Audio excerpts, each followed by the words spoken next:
ओम शांति। आज 29 जुलाई 2022 की साकार मुरली। आज बाबा ने कहा, मीठे बच्चे, तुम्हें अपने हमजिन्स का उद्धार करना है। बाप ने माताओं पर ज्ञान का कलश रखा है, इसलिए माताओं पर बड़ी जवाबदारी है। प्रश्न, तुम माताएं किस विशेष कर्तव्य के निमित्त हो? तुम्हारे ऊपर कौन सी रिस्पॉन्सिबिलिटी है? उत्तर, तुम इस पति दुनिया को पावन दुनिया, नर्क को स्वर्ग बनाने के निमित्त हो। बाप ने तुम माताओं पर ज्ञान का कलश रखा है, इसलिए सबको सद्गति देने की रेस्पॉन्सिबिलिटी तुम्हारे पर है। तुम हो शिव शक्ति सेना। तुम्हें अब अपने हमजिन्स का कल्याण करना है, सबको पतित बनने से बचाना है, वैश्याओं का भी उद्धार करना है। गीत है रात की राही। ओम शांति। बच्चों ने गीत की लाइन सुनी।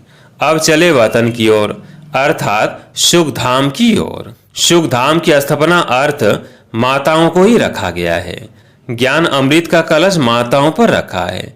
जैसे ओपनिंग की सेरेमनी व स्थापना की सेरेमनी की जाती है ना, तो परम पिता परमात्मा वैकुंठ की ओपनिंग कराते हैं माताओं द्वारा। कलश माताओं पर ही रखते हैं। तो अब बच्चियों को खड़ा होना है।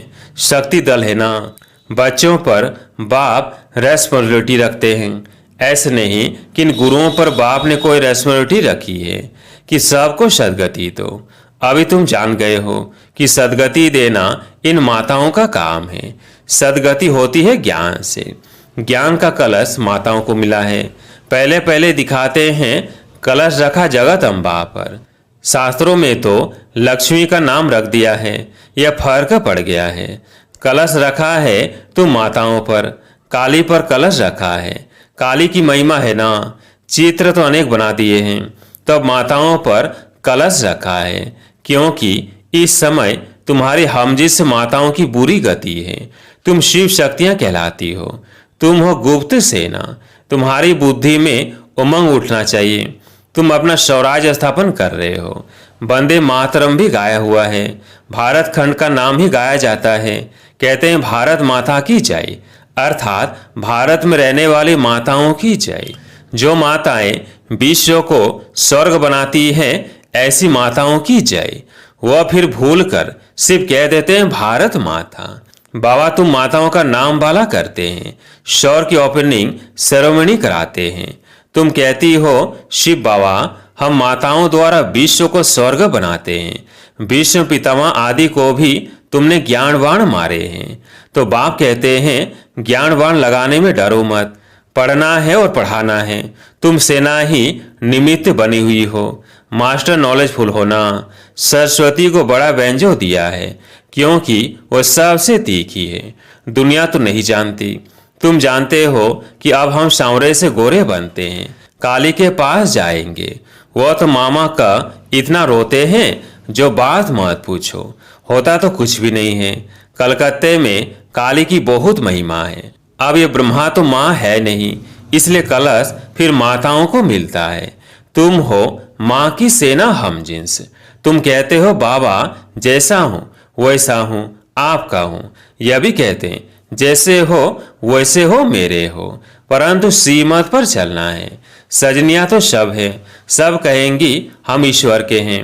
अब तुमको समझाने भी दी जाती है। शिव बाबा की सब संतान है, यह सिद्ध करना है। सबसे पहले पहले है शिव की महिमा। ऊंच ऊंच वह है, उनको ही भगवान कहेंगे। शिव बाबा ही वर्षा देते हैं। वह निराकार, सभी आत्माओं का बाप। तो अब तुम बच्चियों को अपने हमजिन्स का उद्धार करना है।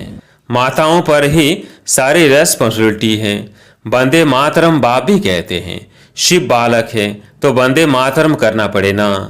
यह तुमको करते हैं, तुम उनको करती हो। वंडर है ना, यह भी ड्रामा की नोंद है। तुम जानती हो शिव बाबा साक्षात्कार भी कराते हैं। घर बैठे भी मोर मुकुटधारी का साक्षात्कार होता है। तो मुकुट तो सबको होता है, यह एक ट्रेडमार्क रख दिया है। कृष्ण को इतना बड़ा मुकुट दे दिया है, नहीं तो इतने बड़े मुकुट पहनते नहीं हैं। बैठ माताओं को एम ऑब्जेक्ट का साक्षात्कार कराते हैं। तुम प्रिंस की माँ बनेंगी। कृष्ण की माँ तो सब नहीं बनेंगी। प्रिंस प्रिंसेस तो बहुत है ना। प्रिंस की माँ अर्थात महारानी महाराजा बनेंगे। तुम्हारा कितना अच्छा एम ऑब्जेक्ट है। तुम्हारी गोद में प्रिंस होगा तो तुम बच्चियों पर बहुत जवाबदारी है। तुम्हारा बड़ा संगठन होना चाहिए, मेमोरेंडम बनाना चाहिए। हम शिव शक्ति भारत माताएं हैं। हमने भारत को कल्प पहले भी स्वर्ग बनाया है सीमत पर। माताओं को बहुत होशियार होना चाहिए। आजकल तुम्हारे हमजिन्स पर बहुत मार पड़ती है, बीस के लिए तो रड़ी मारनी चाहिए। गवर्नमेंट को कहना है हम कल्प कल्प भारत को पवित्रता के बल से स्वर्ग बनाते हैं। इसमें हमको यह विघ्न डालते हैं। हम पवित्र रहना चाहती है। साथ में यह पुरुष भी कहेंगे बरोबर पवित्रता अच्छी है। लोग दवाइयों आदि से बच्चा पैदा होना बंद करते हैं, परंतु इनसे तो कुछ भी नहीं होगा। बाप समझाते हैं पवित्र बनो। तो माताओं के साथ मददगार गोप भी है। बच्चियों को खड़ा होना चाहिए, जलवा दिखाना चाहिए। गवर्नमेंट को कहना चाहिए कि भगवान बाप कहते हैं पवित्र बनो। शिव बाबा के बच्चे तो सभी हैं, तो भाई भाई हो गए। फिर प्रजापिता ब्रह्मा की संतान होने से भाई बहन ठहरे। अब नई दुनिया स्थापन हो रही है। शिव बाबा की संतान प्रजापिता ब्रह्मा के बच्चे भाई बहन 20 की लेन देन कर ना सके। यह है युक्ति। कल्प पहले भी बाप ने ऐसे ही पवित्र बनाया था। हम माया रावण पर जीत पाते हैं। यह रावण ही भारत का बड़ा दुश्मन है। रावण से हारे हार है। राम आकर इन पर जीत पहनाते हैं, परंतु अब तक कईयों का पति आदि में मोह ऐसा है जो बात मत पूछो। अभी तुम माताओं को कलश मिलता है। समझाना है कि हम तो स्वर्ग के द्वार खोलती है। उन्होंने कलश लक्ष्मी को दिखाया है, परंतु लक्ष्मी तो है ही पवित्र। वो ज्ञान कलश रखकर क्या करेगी। ज्ञान का कलश है जगत अम्बा पर। अब परमपिता परमात्मा ने फरमान निकाला है कि काम महाशत्रु है। जो इन पर जीत पाए वही श्रेष्ठचारी बन स्वर्ग के मालिक बनेंगे। तुम बच्चों का आपस में बहुत लव होना चाहिए। ब्रह्मा कुमार कुमारियों की जैसे सेना इकट्ठी हो। कोई को तो पता भी नहीं है कौन कौन कहाँ है। सभी सेंटर्स के बच्चों को तो बुला भी नहीं सकते।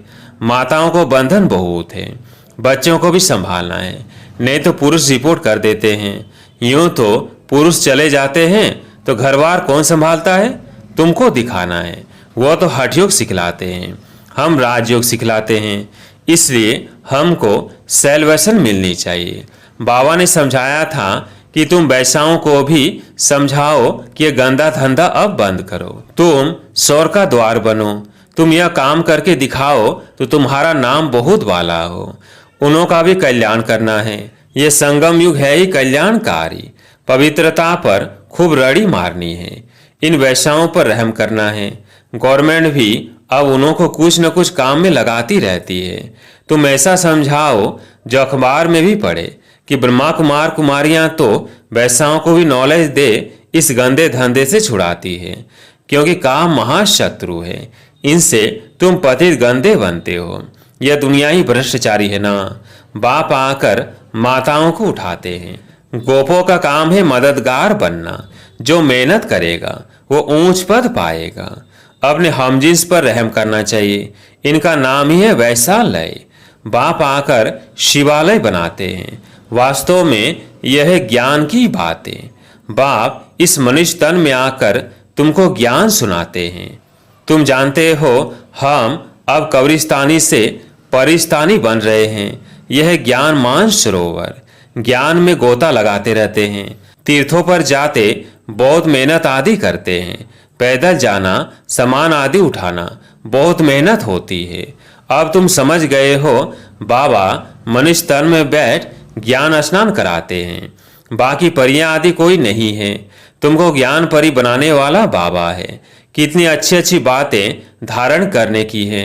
बच्चियां खड़ी हो जाए तो बहुत काम कर सकती है। जाना तो तुम माताओं को है। बोलो जहां भी वैसाए हैं उन्हों का संगठन बनाओ। बड़ों बड़ों को समझाओ, परंतु ऐसे भी नहीं बाहर से कहते रहो हमारा तो एक दूसरा ना कोई, और अंदर में और कोई खींचता रहे। ऐसे भी काम ना चल सके। बाप का सच्चा बच्चा बनना है। वो चेहरा खुश मिजाजी का कहाँ। अरे बेहद के बाप से मिलने जाते हैं तो दौड़ते दौड़ते आकर खुशी से मिलना चाहिए। हम तो जाकर बाबा की गोदी का हार बने। थक नहीं जाना है, तुम्हारी याद ही दौड़ी है। वो जिस्मानी दौड़ी है, यह तुम्हारी रूहानी दौड़ी है। चेहरा खुशी में खिल जाना चाहिए। कोई का पति गुम हो जाए फिर आकर मिले तो स्त्री गलियों में दौड़ती दौड़ती बारूई मिसल आकर मिलेगी। यह फिर बेहद का पतियों का पति है। उससे डरना क्या है जिसे सौर का वर्षा मिलता है। उससे तो भाग भाग कर आए मिलना चाहिए। अच्छा, मीठे मीठे सिकिलधे बच्चों प्रति माता पिता बाप दादा का याद प्यार और गुड मॉर्निंग। रूहानी बाप की रूहानी बच्चों को नमस्ते। हम रूहानी बच्चों की रूहानी बाप दादा को याद प्यार गुड मॉर्निंग नमस्ते नमस्ते। धारणा के लिए मुख्य सार। पहला पॉइंट, बाप का सच्चा बच्चा बनना है। अंदर एक और बाहर दूसरा न हो। याद की रूहानी दौड़ में आगे जाना है। खुश मिजाज बनना है। दूसरा पॉइंट, आपस में बहुत बहुत प्यार से रहना है। शिव शक्ति सेना का संगठन तैयार कर अपनी हमजिन्स को बचाना है। पवित्र बनने और बनाने की युक्ति रचनी है। आज प्यारे मीठे बाबा का वरदान, श्रेष्ठ स्मृति द्वारा सुखमय स्थिति बनाने वाले सुख स्वरूप भव। श्रेष्ठ स्मृति द्वारा सुखमय स्थिति बनाने वाले सुख स्वरूप भव। स्थिति का आधार स्मृति है। आप सिर्फ स्मृति स्वरूप बनो तो स्मृति आने से जैसी स्मृति वैसी स्थिति स्वतः हो जाएगी। खुशी की स्मृति में रहो तो स्थिति भी खुशी की बन जाएगी। और दुख की स्मृति करो तो दुख की स्थिति हो जाएगी। संसार में तो दुख बढ़ने ही है, सब अति में जाना है। लेकिन आप सुख के सागर के बच्चे, सदा खुश रहने वाले, दुखों से न्यारे सुख स्वरूप हो। इसलिए क्या भी होता रहे लेकिन आप सदा मौज में रहो। स्लोगन, समय रूपी खजाने को व्यर्थ से बचाना, यही तीव्र पुरुषार्थी की निशानी है। समय रूपी खजाने को व्यर्थ से बचाना, यही तीव्र पुरुषार्थी की निशानी है। अब सुनते हैं मातेश्वरी जी के अनमोल महावाक्य। हेडलाइन, भारत का प्राचीन योग परमात्मा द्वारा सिखाया हुआ है। मम्मा ने कहा, अपना ईश्वरीय योग भारत में प्राचीन योग के नाम से मशहूर है। इस योग को अविनाशी योग क्यों कहते हैं? क्योंकि अविनाशी परम पिता परमात्मा द्वारा सिखाया गया है। भल योग और मनुष्य आत्माएं भी सिखाती है, इसलिए योग आश्रम वगैरह खोलते रहते हैं, परंतु वो प्राचीन योग सिखला नहीं सकते। अगर ऐसा योग होता तो फिर वो बल कहाँ? भारत तो दिन प्रतिदिन निर्बल होता जाता है। इससे सीधे है वो योग अविनाशी योग नहीं है। जिसके साथ योग लगाना है वो खुद ही सिखला सकता है।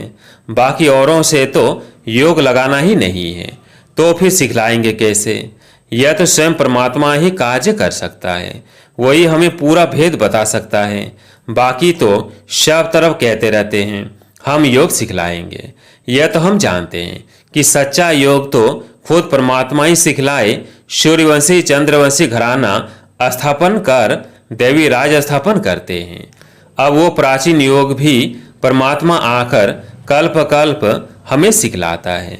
तू आत्मा मुझ परमात्मा के साथ निरंतर योग लगाओ तो तेरे पाप नष्ट हो जाएंगे। अच्छा, ओम शांति।